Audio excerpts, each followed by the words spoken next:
Welcome to Messages from the Universe with Laurie Wondra. Laurie is an internationally renowned psychic medium, author, and shamanic practitioner, sharing insights from angels, guides, wisdom keepers, and teachers of the universe that help you navigate life's mysteries and transformations.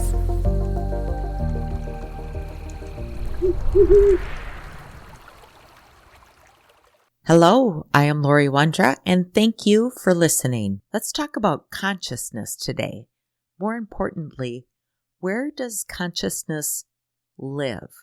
The inner landscaping of awakening is a great topic we're going to dive deep into today, because we often imagine consciousness as something that's out there.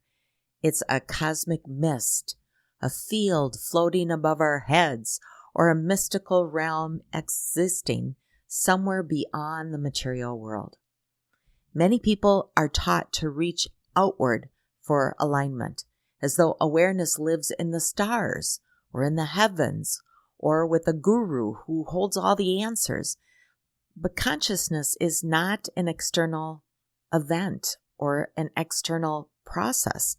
It's not separate from the human experience, or it's not floating above us in some intangible space or some other dimension.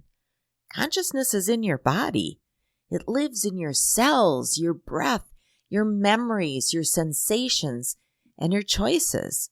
It pulses in your physical body, your emotional body, your mental body, your spiritual body, and what I call your third field, the energetic interface that bridges the physical and the non-physical aspects of who you are. Awakening is not something that happens outside of you or apart from your life. Awakening is an internal unfolding. It's an activation from within that reverberates through every layer of your being.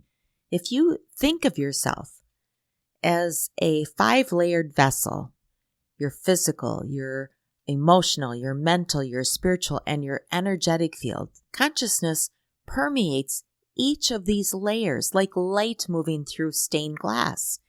It expresses differently in each layer, and possibly at different times. We evolve, but it's always, always, always within you. The evolution of consciousness is an intimate process. It emerges as you breathe, as you feel, as you make decisions, as you heal, as you remember, and as you step into the true essence of who you are. And because consciousness is within you, your life becomes your curriculum, your initiations, your awakenings, and certainly you are the teacher. Now let's break down each of these 5 fields of consciousness, just to give you a better insight as to what my philosophy is. Number 1, the physical body. This is consciousness through sensation and embodiment. The physical body is not just a vessel. It is a sensory antenna for consciousness. Every cell receives and emits information. Billions of cells. Your nervous system reads the world in patterns. Your organs feel and respond to subtle emotional and energetic cues. When we speak of a gut feeling, a heart knowing, or bone depth truth, we're speaking the language of consciousness made physical. Awakening cannot happen outside the body. It requires embodiment. It is in the physical field that we integrate spiritual insight into lived experience.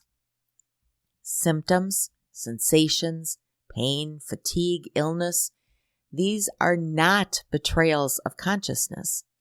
They are communications from it.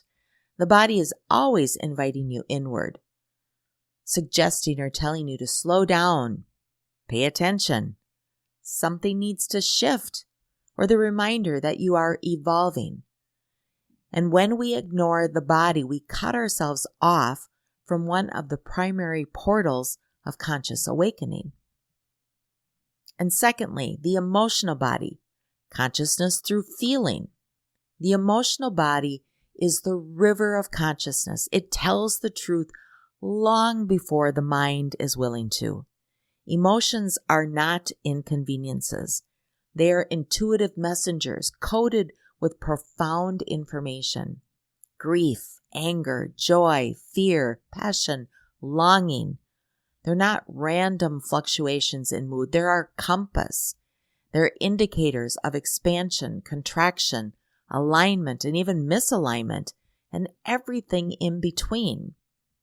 Emotional currents reveal where consciousness is trying to grow.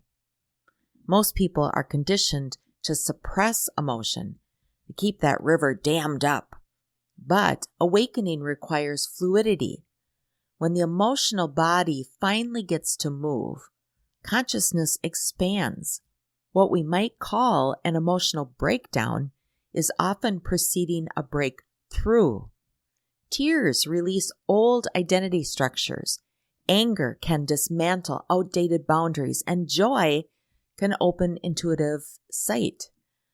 The emotional body is where consciousness becomes intimate, tender, visceral, a lived experience rather than just a dream or an idea. And number 3, the mental body, consciousness through thought and perception. The mental body is the architect of meaning. This is where consciousness evaluates, interprets, organizes, and constructs the stories we live inside. It is where we choose patterns of thought that either liberate us or confine us. Awakening within the mental body often looks like challenging our belief system, questioning old narratives or old stories we keep telling, recognizing inherited conditioning, patterning, imprints, shifting our perception, and choosing a new meaning. When consciousness expands through the mental body, the internal dialogue becomes clearer, kinder, more aligned, and instead of reacting from old fear scripts, we respond from awareness. Instead of repeating ancestral patterns, we edit the story. The mental body is where consciousness becomes conscious of itself, where we witness our own thoughts. Through our observation, we discover freedom. We discover more of who we are. And number 4, the spiritual body. Well, consciousness through essence and higher wisdom. The spiritual body is the field of your eternal essence, the part of you that exists beyond this physical lifetime. It's connected to your soul record, your karmic path, your intuition, your higher self, and all the ways spirit communicates with you.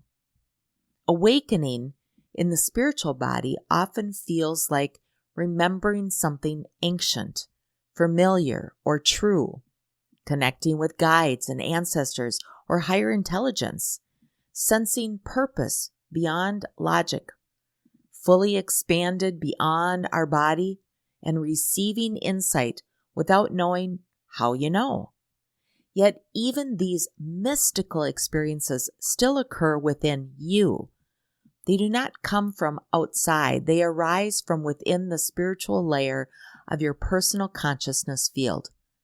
We are all one. We are connected to Source.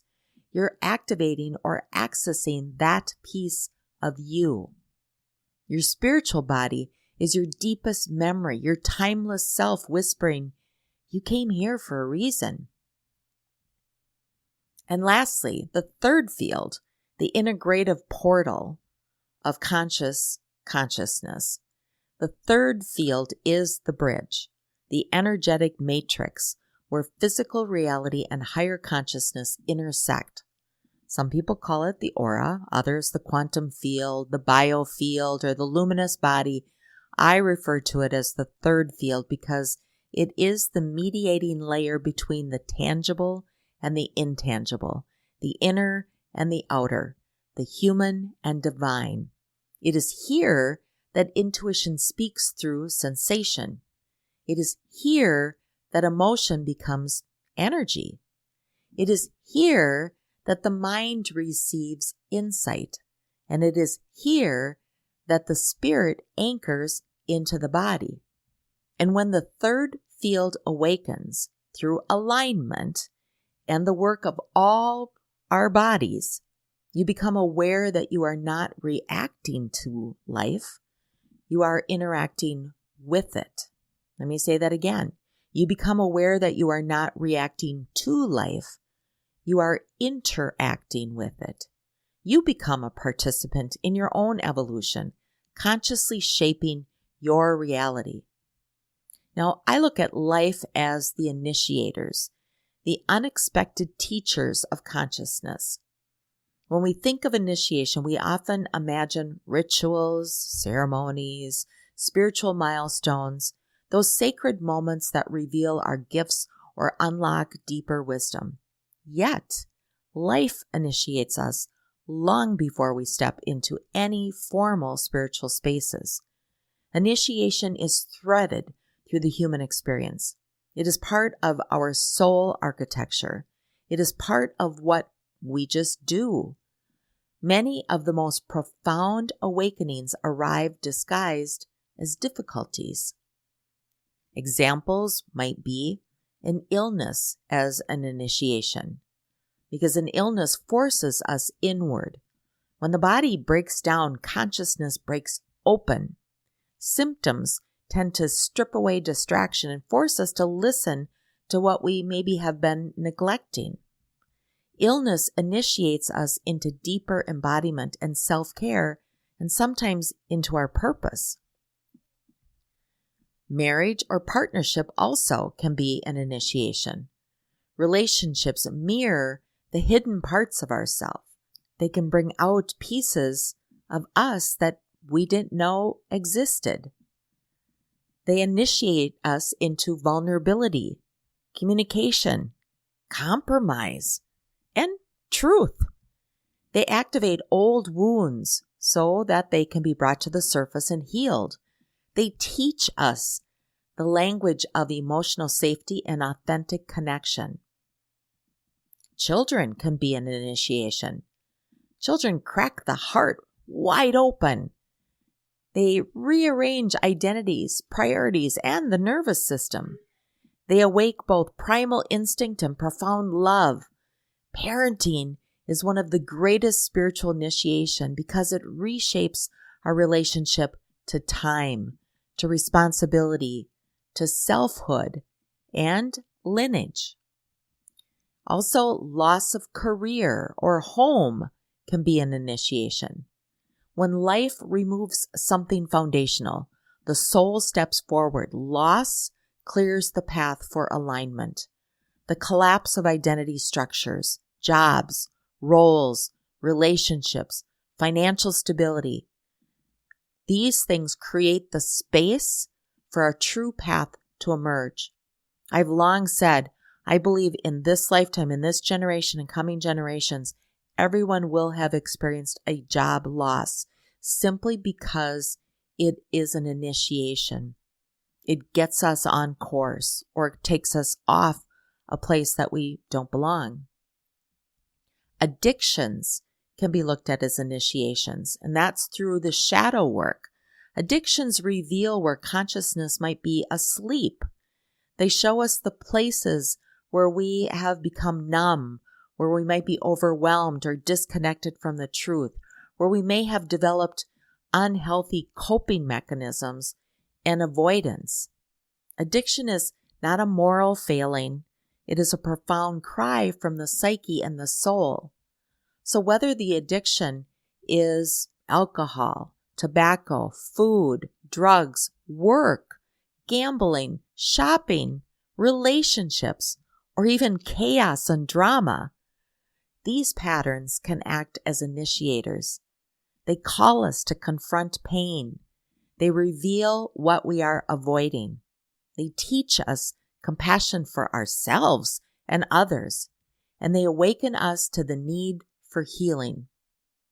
Walking out of addiction is a rebirth, one of the most powerful initiations a human can undergo.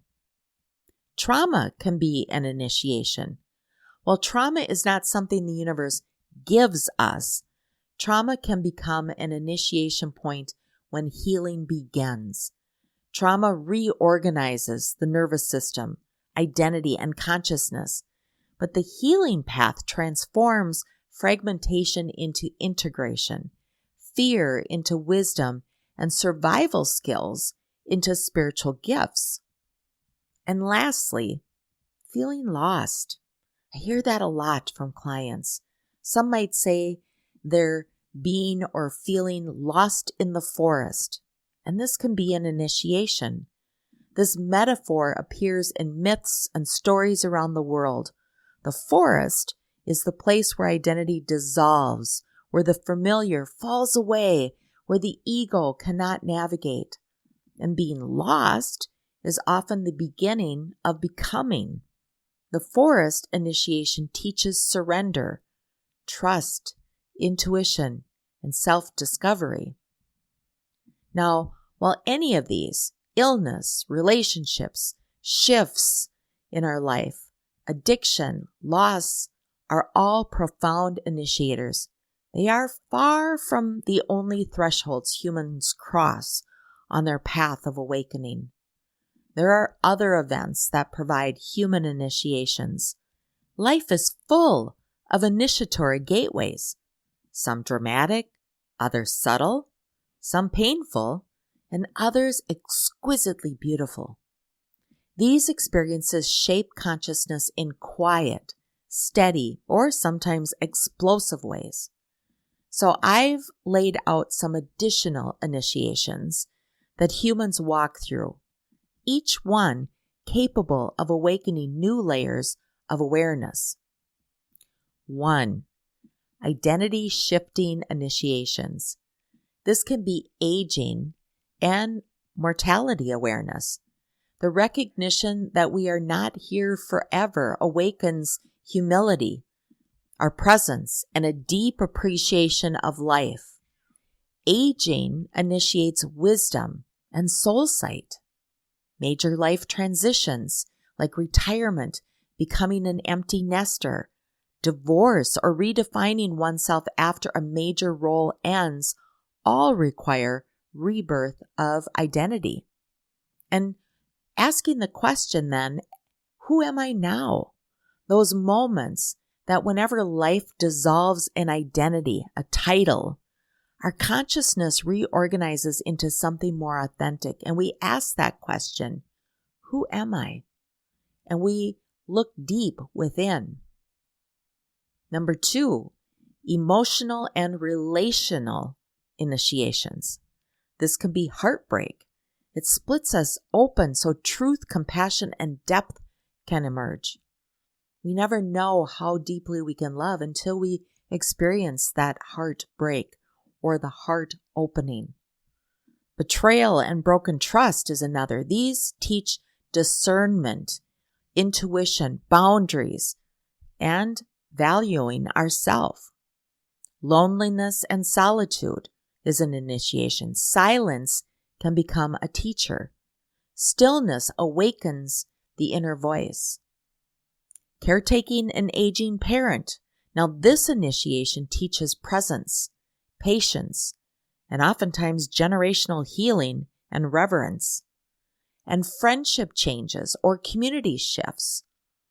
This is about outgrowing people or leaving a belief system and awakening the spiritual sovereignty that you have within you. 3, physical and health initiations. I mentioned chronic illness or long-term conditions. These require patience, endurance, advocacy, and listening to the body. Pregnancy, birth, menopause, or for men, andropause. These biological thresholds activate ancient wisdom, intuition, and creative power. A near-death experience. This initiation can instantly reorder priorities and awaken multidimensional awareness. 4, financial and material initiations might include financial loss or instability, a loss of a job, a loss of an income. This awakens trust, resourcefulness, soul priorities, and the remembering that we are resilient.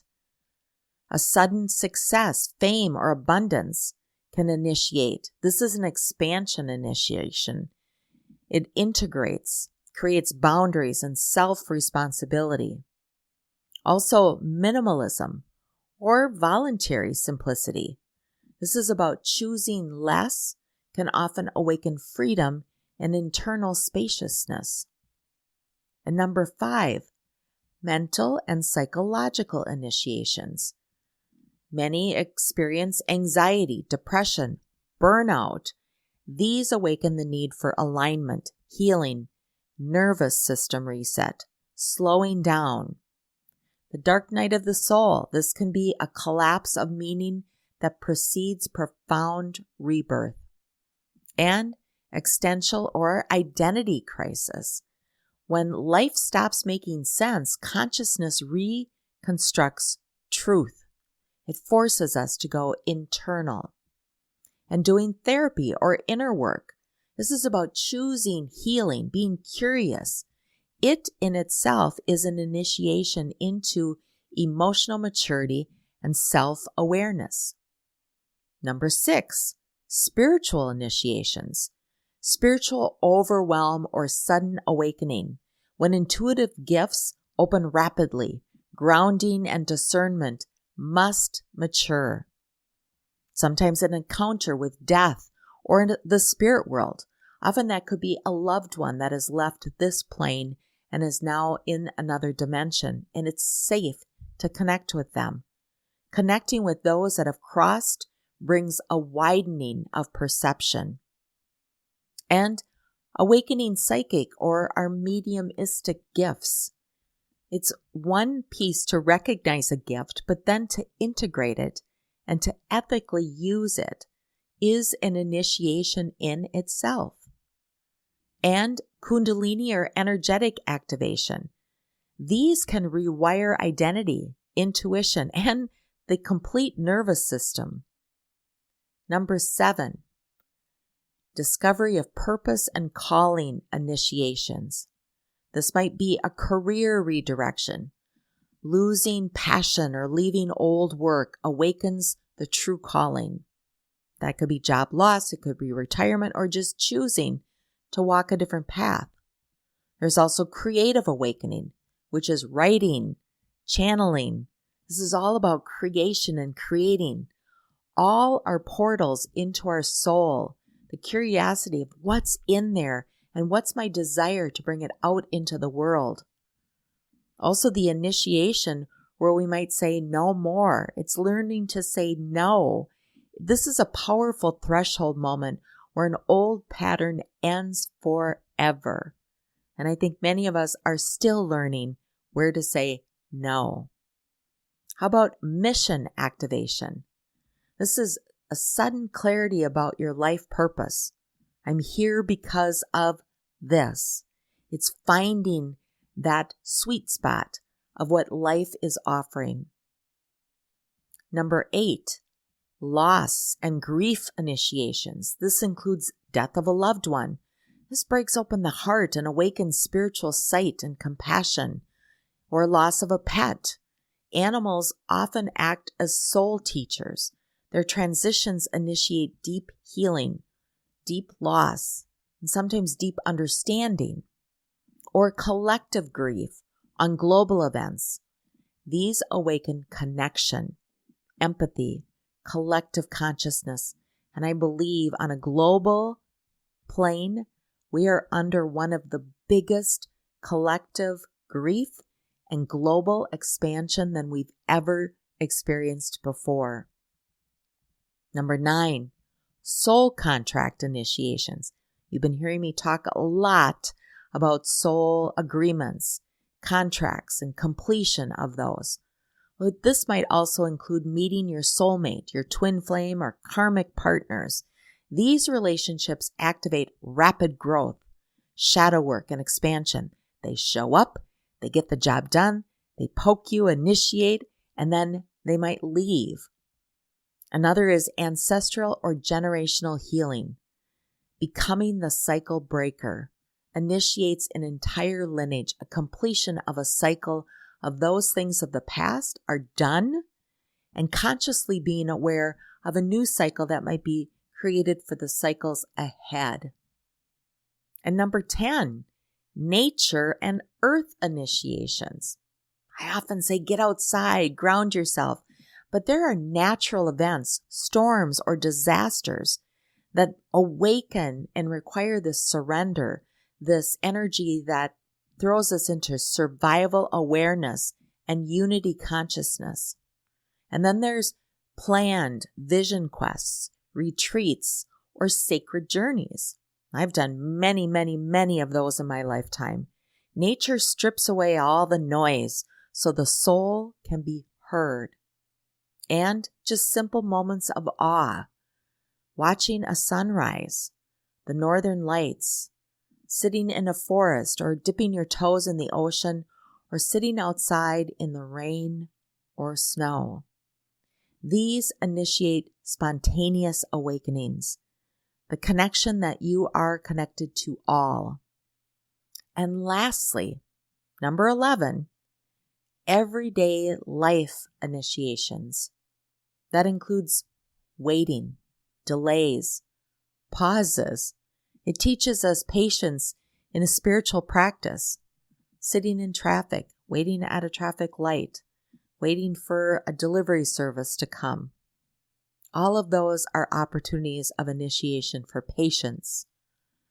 Daily responsibility and routine. I know many of us don't like daily routines. They can be boring, but this opens up a consciousness about the ordinary. It's looking within. What feels ordinary is not. It's a pattern. There's responsibilities that we have to ourselves and to the universe. And lastly, forgiveness and letting go. Two of the most profound human initiations, because when you forgive or when you let go, you release all that energy that was tied up there in those spaces, and you release that energy into evolving into something new. Also, you discover about yourself. You discover the expansiveness that you are, the gift that you have as a human, that you have the ability to let go of energy that doesn't serve you, to forgive those things that hold you back. Now, most people do not see life initiations as gifts, at least not when they're happening.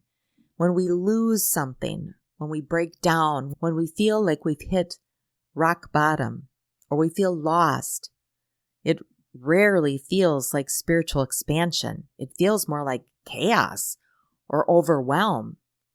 It feels unfair, and sometimes it even feels like failure. Yet from a higher perspective, initiations are not punishments. They are not signs that you are off your path. They are the path. Initiations dismantle the old identity. They awaken dormant layers of consciousness. They redirect you to your soul's trajectory.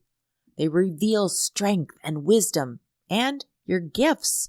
They soften the heart and sharpen intuition. They build compassion and humility and connect you more deeply with your purpose. Life initiations are not obstacles to awakening. They are awakening. Why we don't recognize initiations until later? Well, when an initiation is unfolding, the nervous system is in survival mode. The ego is trying to control and maintain that control.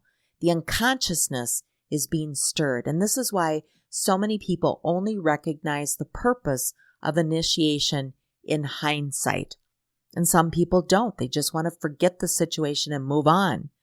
Because during the storm, you cannot read the sky. But afterward, you realize the storm reshaped your landscape in a way that your soul needed. Awakening removes the illusion that life is happening to you.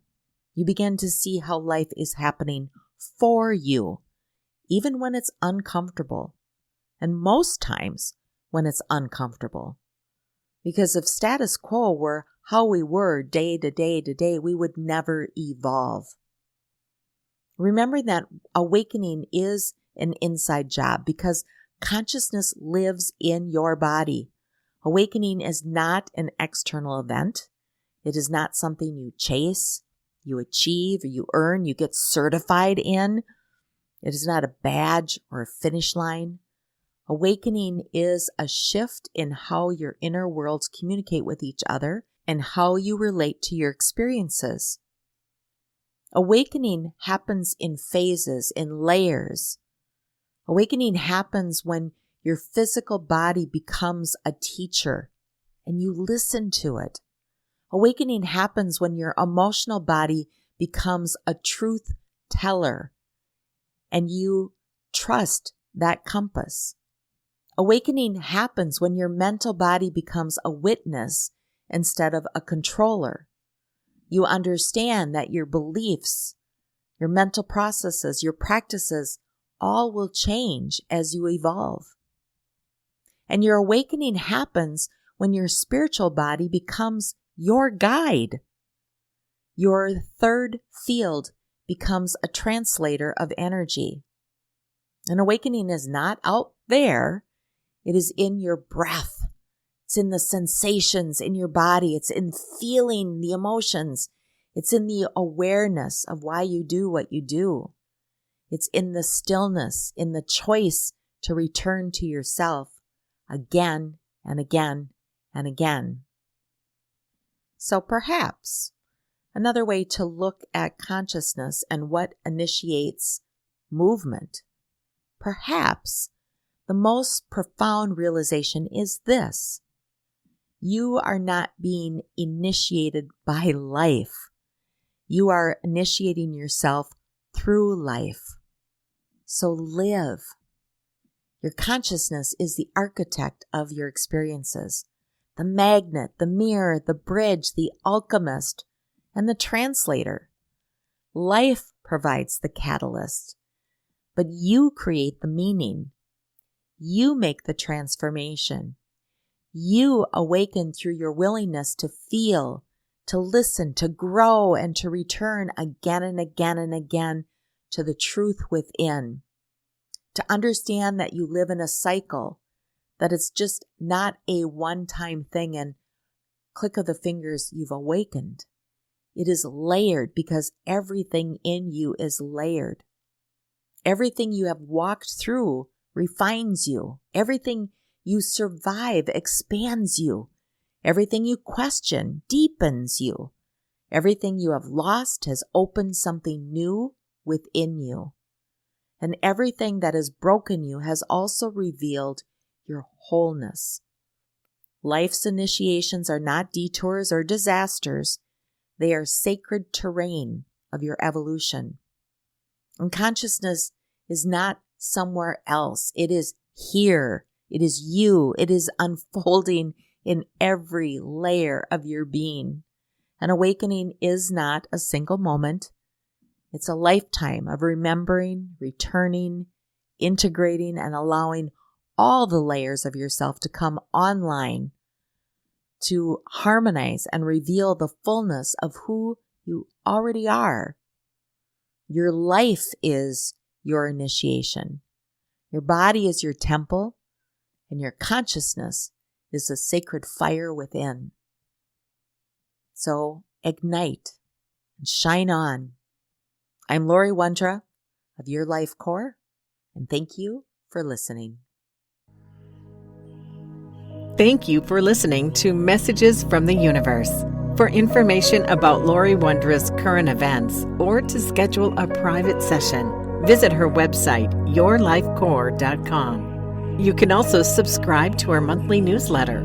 Laurie also shares inspirational and informational messages on Instagram, Facebook, and LinkedIn. Thanks again for listening.